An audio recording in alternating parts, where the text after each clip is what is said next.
बबलू एक नंबर का आलसी बच्चा है। वो अपने हर काम में लेट हो जाता है। स्कूल भी अक्सर लेट पहुंचता है। इस वजह से उसे रोज डांट पड़ती है। May I come in, teacher? ये कोई स्कूल आने का टाइम है?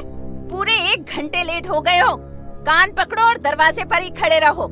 सॉरी टीचर, उठने में लेट हो गया। रोज ये बहाना नहीं चलेगा। एक अलार्म घड़ी खरीदो और अलार्म लगाकर सो।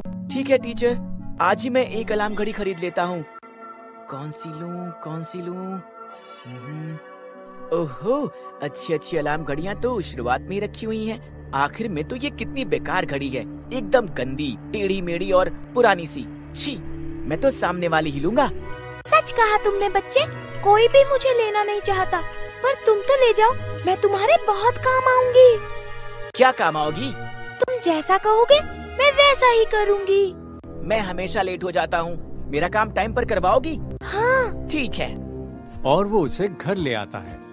माँ देखो मैं क्या लाया हूँ, अलार्म घड़ी। ये क्यों?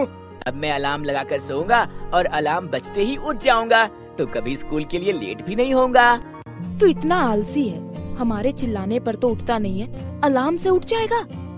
अरे उठ जाऊंगा माँ, ये हाथ में बंधी रहेगी ना, सुनते ही उठ जाऊंगा। और बबलू अलार्म लगाकर सो जाता है। रात भर घड़ी उसे सोता देखकर खुश होती रहती है। वो सोचती है, कितना अच्छा बच्चा है, मुझे उस दुकान की गंदगी से निकालकर इस सजे हुए कमरे में ले आया। मैं भी इसके साथ अब आराम से रह सकूंगी। अरे पर इसने तो अलार्म लगाया है, अगर मेरा अलार्म बज गया तो ये उठ जाएगा। बेचारा कितने मजे से सो रहा है, इसकी नींद खराब नहीं होनी चाहिए। मैं अपना अलार्म थोड़ा आगे बढ़ा देती हूँ ताकि इसकी नींद कंप्लीट हो जाए। वाह, नींद खुल गई, अब स्कूल के लिए तैयार हो जाता हूँ। अरे मैंने तो 7 बजे का अलार्म लगाया था, ये 9 बजे कैसे बजी? ओफो, मैं फिर लेट हो जाऊंगा। लगता है ये घड़ी खराब है, 7 बजे की बजाय 9 बजे बज रही है। ये तो मेरा नुकसान ही करवाएगी। ऐसी घड़ी को घर में रखने से तो कोई फायदा ही नहीं है, इसे मैं फेंक दूंगा। नहीं, मुझे मत फेंको, मैंने तो तुम्हारी भलाई के लिए अलार्म आगे बढ़ा दिया था। कितनी प्यारी नींद सो रहे थे तुम। मैं भी सोना ही चाहता था, पर 10 बजे मेरा स्कूल है ना, और 9 बज गया। 1 घंटे में मैं तैयार भी नहीं हो पाऊंगा, और फिर मैं स्कूल लेट से पहुंचूंगा और फिर मुझे डांट पड़ेगी। नहीं डांट पड़ेगी, जब तक तुम तैयार होकर स्कूल नहीं पहुंच जाओगे, स्कूल की किसी भी घड़ी में 10 नहीं बजेंगे। ऐसा कैसे हो सकता है? ऐसा हो सकता है, मैं कर सकती हूँ। अगर ऐसा है तो करो। बबलू के स्कूल की सारी घड़ियों में 9:30 ही बजते रहे। बबलू तैयार होकर स्कूल पहुंच जाता है तो वहाँ पूरी क्लास में कोई भी नहीं है। वो चौंक जाता है। कमाल है, लेट हो गया फिर भी क्लास में कोई नहीं। अभी तो 9:30 ही बजे हैं, अब धीरे धीरे सारी घड़ियाँ शुरू होंगी, तभी 10 बजेंगे। बबलू के स्कूल की सारी घड़ियों में 10 बज जाएं। कमाल है, हमेशा लेट आने वाला बबलू आज सबसे पहले आ गया। बबलू का पूरा दिन स्कूल में बहुत अच्छा गुजरता है। घर आकर भी वो अपने कमरे में पहुंचते ही शाम से ही वीडियो गेम खेलने में लग जाता है। क्यों बबलू, खुश हो ना? हाँ, मैं गेम की फाइनल स्टेज पर हूँ।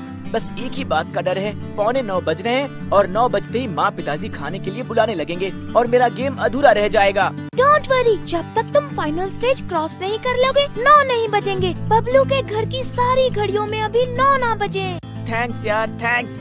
बबलू, तुम्हारा साथ तो मैं दे रही हूँ, पर ये अच्छी बात नहीं है। क्यों अच्छी बात नहीं है? देखो, मुझे आज स्कूल में डांट भी नहीं पड़ी, मेरी तारीफ हुई और घर पर भी माँ पिताजी ने अभी तक मुझे खाने के लिए नहीं टोका। मैं आराम से अपना गेम पूरा कर रहा हूँ, कितना खुश हूँ मैं। कुछ दिनों बाद बबलू की परीक्षा शुरू हो जाती है। वो पेपर लिख रहा होता है, मगर लिखने की आदत ना होने की वजह से वो पेपर लिखने में लेट होता है और वो घड़ी से कहता है, 2 घंटे का पेपर है, अगर 2 घंटे कंप्लीट हो गए तो टीचर पेपर ले लेंगी और मैं फेल हो जाऊंगा। तो जल्दी जल्दी लिखो ना। नहीं लिख पाऊंगा, प्लीज कुछ करो। ओके, शहर की सारी घड़ियों में 12:30 बज जाए। हेलो, हाँ,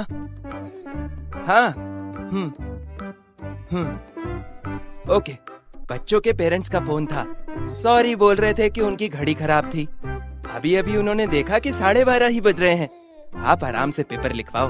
अब बबलू के मजे हो जाते हैं। वो समय के अनुसार नहीं, समय को अपने अनुसार चलाता है। ऐसे में एक दिन जब वो आराम से स्कूल जाने के लिए पूरे शहर की घड़ियों में सवेरे के 8 बजा देता है और स्कूल पहुंचता है, तो दूसरी तरफ उसके पापा को अचानक अटैक आ जाता है। माँ जल्दी से उन्हें हॉस्पिटल ले जाती है, जहाँ अभी डॉक्टर नहीं आया होता है। ये सुनकर माँ रोती हुई बबलू को फोन करती है। बबलू तुरंत स्कूल से छुट्टी लेकर हॉस्पिटल पहुँचता है और माँ की बात सुनकर टेंशन में आ जाता है। वो घड़ी से कहता है, ये क्या हो गया? अब तो दोपहर के 1 बज रहे होंगे, पर डॉक्टर क्यों नहीं आया? तुम्हारे कहने पर ही मैंने पूरे शहर की घड़ी में अभी सवेरे के 9 बजा रखे हैं। तो जल्दी करेक्ट टाइम करो ताकि डॉक्टर आए, वरना मेरे पिताजी की जान भी जा सकती है। पूरे शहर की घड़ी राइट टाइम हो जाए। ओह गॉड, आज तो मैं बहुत लेट हो गया, कहीं कोई पेशेंट प्रॉब्लम में ना आ जाए। तभी उन्हें रिसेप्शनिस्ट का फोन आता है। ये सुनकर डॉक्टर कहता है, उन्हें इमरजेंसी वार्ड में एडमिट करो, मैं अभी पहुंचता हूं। और डॉक्टर आकर बबलू के पापा की जान बचा लेता है और कहता है, अगर 10 मिनट और लेट हो जाता तो तुम्हारे पापा को नहीं बचा पाता। आज के बाद आप तो क्या, कोई भी, मैं भी कभी भी लेट नहीं होऊंगा। तुम सच कह रही थी।